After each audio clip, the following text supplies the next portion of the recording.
ভাতের প্রতি বাঙালিদের যে ভালোবাসা তা নিয়ে রীতিমতো গবেষণা করা চলে।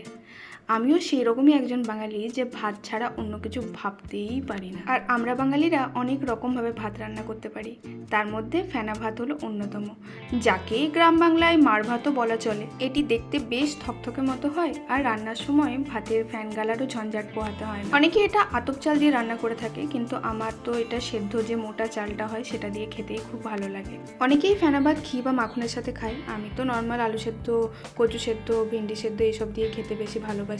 তো সেদিন আমি বানিয়েছিলাম আলু সেদ্ধ আর কচু সেদ্ধ। আর কচুটাকে নর্মাল নুন আর তেল দিয়ে মেখেছিলাম, আর আলুটাকে একটু পেঁয়াজ লঙ্কা দিয়ে আচারের মশলার সাথে মেখেছিলাম। আমার তো এই মার ভাত বা ফেনা ভাত জিনিসটা গরম গরম খেতে খুবই ভালো লাগে, সাথে আলু মাখা, কচু সেদ্ধ যাই দাও না কেন আমার খুবই ভালো লাগে। তোমাদেরও কি ভালো লাগে? আর যদি ভালো লাগে ঠিক কী দিয়ে তোমরা এই ফেনা ভাত খেতে পছন্দ করো আমাকে কমেন্টে লিখে অবশ্যই জানিও।